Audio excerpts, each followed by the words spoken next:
Aftermarket pros to For the Record, from the creator of the award-winning Remarkabl Results radio podcast. Now listen to a slice of wisdom, a concept, a sentiment, a theory, and maybe even a rant from one of your industry colleagues. For the Record. Hey, how are you? Carm Capriotto here. And in just a minute, Matt Fanslow threads a concept that the aftermarket can learn from professional wrestling. Yes, I said professional wrestling. Hey, have you been thinking about integrating digital vehicle inspections in your shop? Well, look, implementing change can be a challenge, but it doesn't have to be painful. FlexCheck Auto DVI software is designed to conform to your shop's philosophy. You know, it's not just only fully customizable to your shop's needs, but it's easy to use. FlexCheck Auto guides the technician through the inspection process, one step at a time. And with the ability to take and send pictures and videos, your customer sees any vehicle issues with their own eyes, including them in the repair process and boosting confidence in your shop. Now, you have a consistent process, which in turn leads to higher average repair order and increased customer satisfaction. Hey, start your 30-day free trial today at flexcheckauto.com. Hey, find the talking points for this For the Record Opine with Matt Fanslow at remarkableresults.biz/F050. Hey, the views and opinions expressed are those of my guest and do not necessarily reflect the views and opinions of the authors, sponsors, associates, or affiliates of LSTN Media, LLC. Now, I believe Matt Fanslow makes a strong point comparing the promotion of professional wrestlers to aftermarket shops. A stretch in thinking? No, I don't think so. Matt likes to look outside the industry to learn and see new things. And I know one thing. This will make you think. Welcome to Remarkabl Results Radio. For the record, I'm Matt Fanslow, shop manager and diagnostician for Riverside Automotive in Red Wing, Minnesota. A lot of times I catch myself looking at other trades and industries to come up with ideas on how to improve our trade. And you might want to brace yourself. One of those industries I've kind of been intrigued by for quite some time is, of all things, professional wrestling. That's right. I said professional wrestling. I'm not a huge fan, but hopefully you give me a couple minutes to try to elaborate and back up on where I'm going with this thought. Many years ago, I remember listening to an interview with a professional wrestler by the name of Ric Flair. And at the time, and until maybe even recently, a few years ago, he was a very well-known performer. And in this interview, he was questioned about how highly he is thought of by his colleagues, both veteran and the younger generation. Even with a little bit of study of this, you will find the vast majority of performers speak about him with great, great reverence.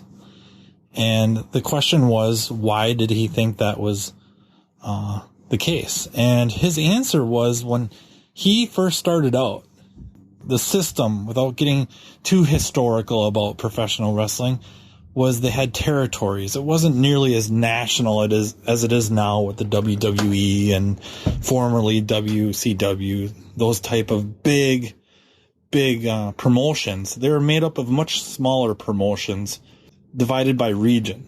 And he was flying under the umbrella of an entity known as the NWA, which I think was the National Wrestling Alliance, if I remember correctly.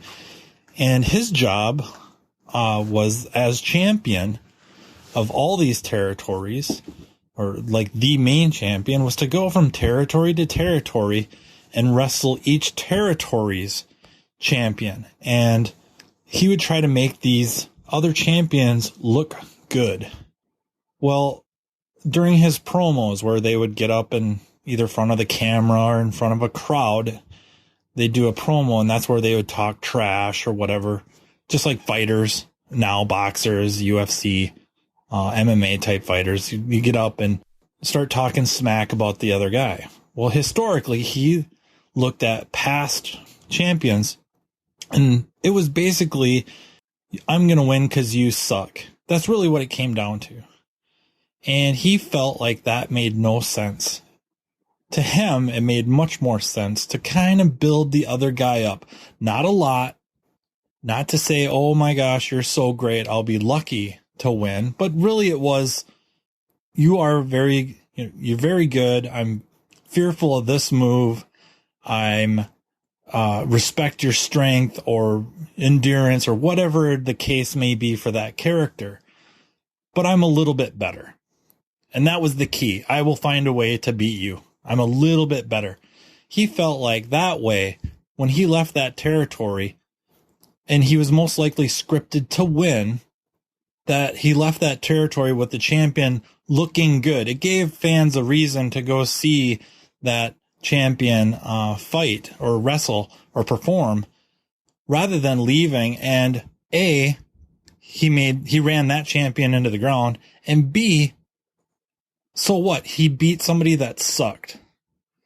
So it made a lot of sense to build them up a little bit. Hey, you're very good. I'm a little bit better, or I will find a way.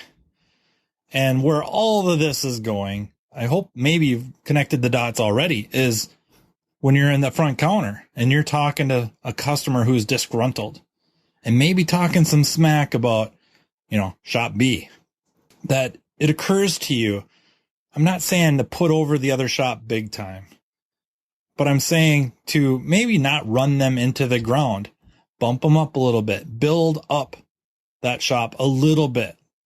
They're very good. They're honest, whatnot. I've not heard very much bad about them.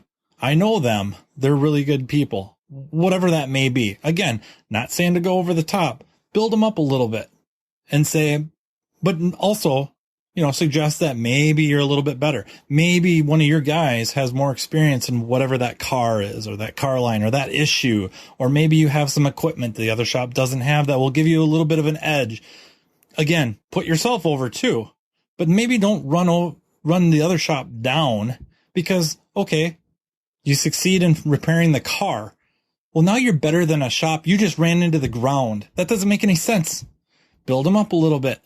Then, if you succeed in the repair, you're better than a good shop that you suggested was a good shop. It makes a lot of sense. I think we could learn a lot from all things professional wrestling. So that's my rant. For the record, I'm Matt Fanslow, shop manager and diagnostician for Riverside Automotive in Red Wing, Minnesota.